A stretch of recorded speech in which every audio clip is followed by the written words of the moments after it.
Everyone, welcome back once again. और आज हम लोग अलजेब्रा का दूसरा टॉपिक है, क्लास 6 के से रिलेटेड टॉपिक्स है और उसके आगे हायर क्लासेस से रिलेटेड है।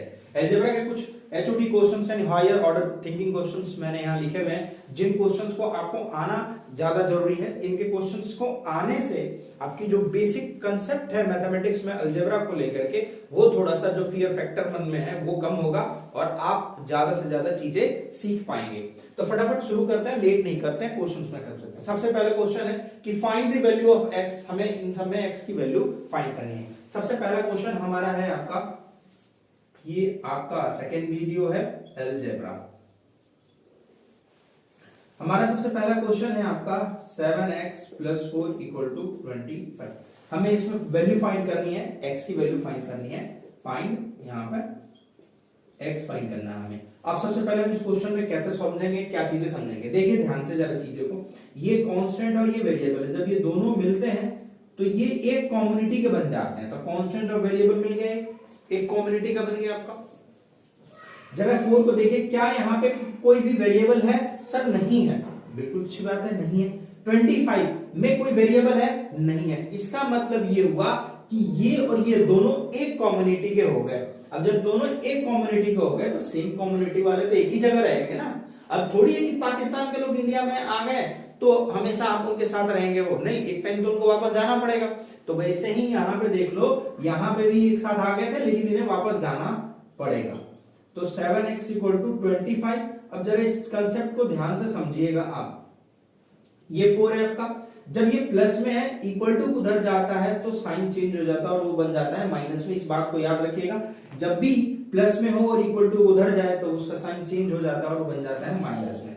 तो यहां लिखेंगे 7x, आ गया 21।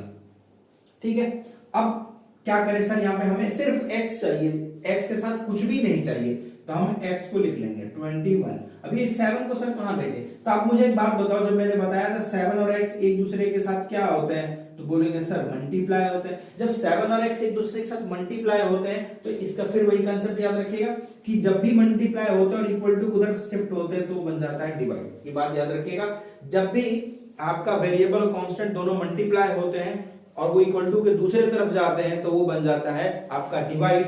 तो यहाँ पे आपका ये कट गया 3 टाइम में और यहाँ पे आपका x की वैल्यू क्या आ गया? 3।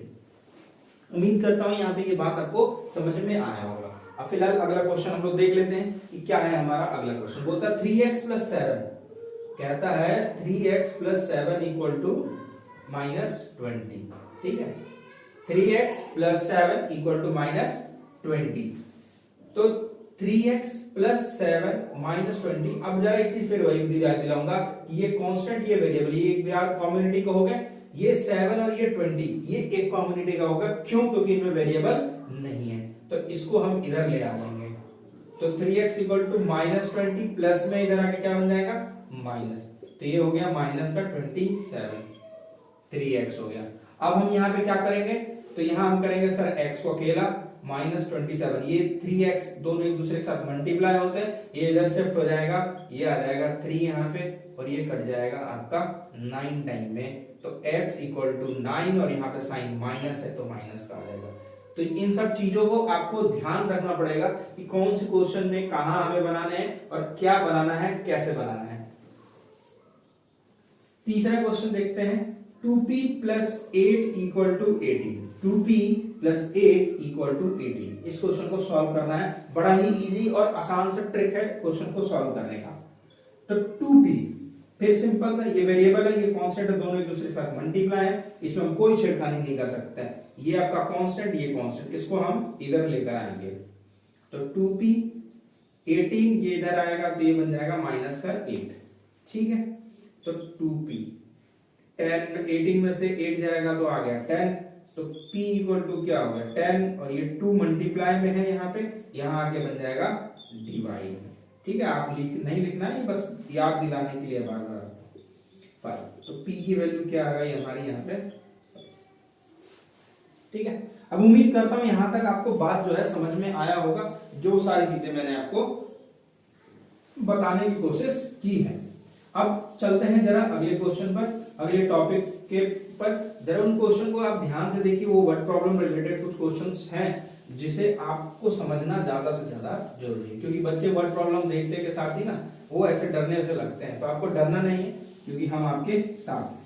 इसी के बात पर लाइक से सब्सक्राइब भी जरूर चैनल को करते रहें, क्योंकि अभी कुछ दिनों से मैं नोटिस कर रहा हूँ आप लोग ज्यादा बिजी हैं, किसी काम में लग रहा है, शायद एग्जाम का टाइम चल रहा था, आप लोग एग्जाम में बिजी हो, तो थोड़ा सा ध्यान दें और थोड़े से लाइक से सब्सक्राइब भी करते रहें। क्वेश्चन नंबर 4 बोलता 1/3 ऑफ अ नंबर, एक नंबर है कोई, उसका 1/3 ऑफ अ नंबर बोला है इसने, ठीक है।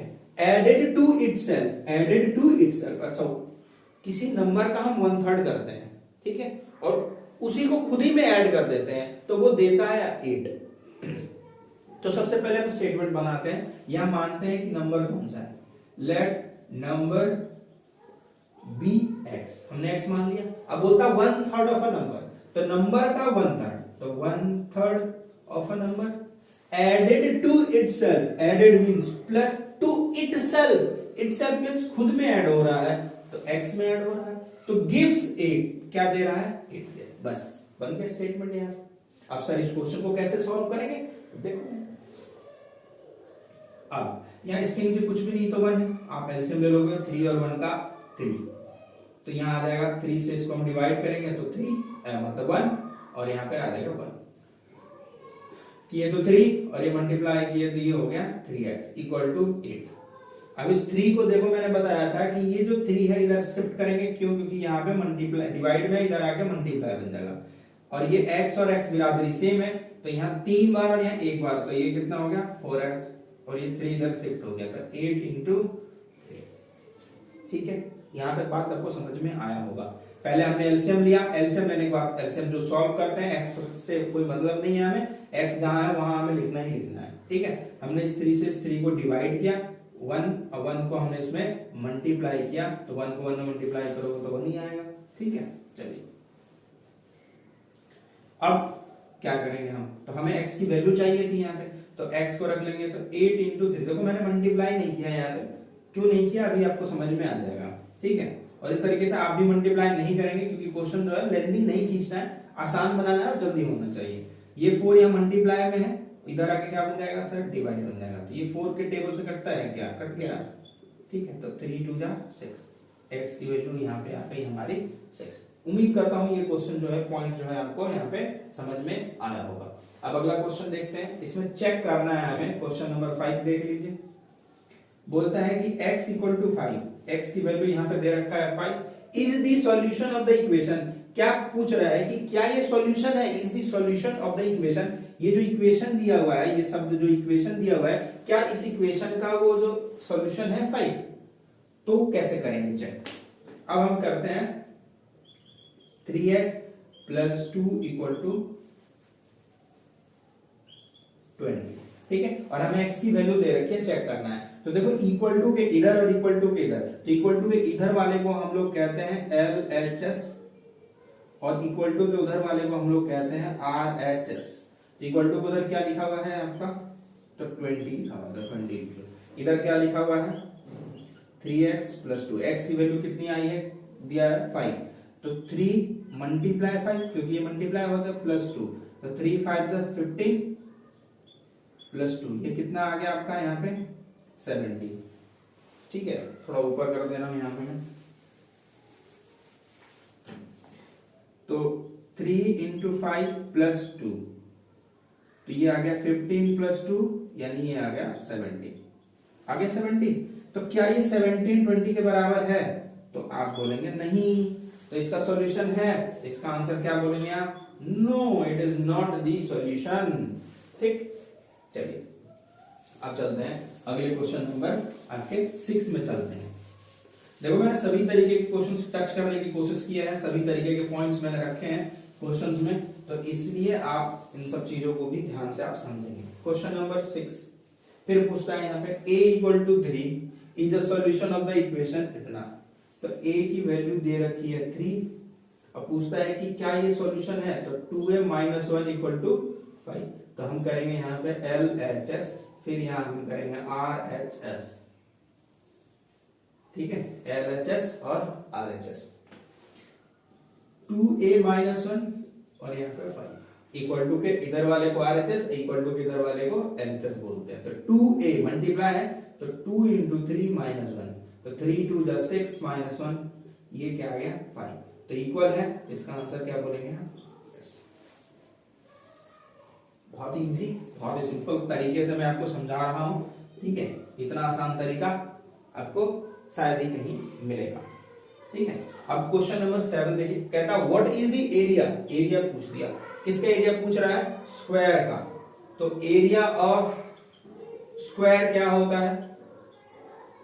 Side into side, side into side होता है। और क्वेश्चन में साइड क्या दे रखा है? m दे रखा है। तो m इंटू m ये कितना हो जाएगा? 2 बार m है, ये हो जाएगा m स्क्वायर। कुछ बच्चे ना गलती से ना ये लिख देते हैं 2m, नहीं ये नहीं लिखना है, क्योंकि ये 2m तब होता है m प्लस m हो, प्लस कर रहे हैं तो 1 टाइम 2 टाइम यानी 2m आया है। लेकिन यहाँ पे आपका मल्टीप्लाई में हो तो m स्क्वायर, समझ में आ रहा बात ना, m स्क्वायर हो जाएगा यहाँ पर। तो इस चीज का आप ध्यान रखेंगे। और जरा इसकी ऐसा यूनिट देखो क्या लिखा हुआ है यहाँ पे, ऐसा यूनिट लिखा है सेंटीमीटर, तो आप लिखेंगे सेंटीमीटर स्क्वायर, ठीक है। इसका आंसर ये है मीटर m स्क्वायर और फिर इसका आंसर है सेंटीमीटर स्क्वायर, ठीक। उम्मीद करता हूं आज का क्लास और आज की चीजें जो है आपको समझ में आई होंगी। मिलेंगे अगले वीडियो में और वो हम टॉपिक लेकर आएंगे रेशियो एंड प्रोपोर्शन का, जो बड़ा ही मस्त और इंटरेस्टिंग टॉपिक है। और तब तक आप अपना और अपने परिवार का, अपने माता पिता का और अपने देश का ख्याल रखें। मिलते हैं अगले वीडियो में।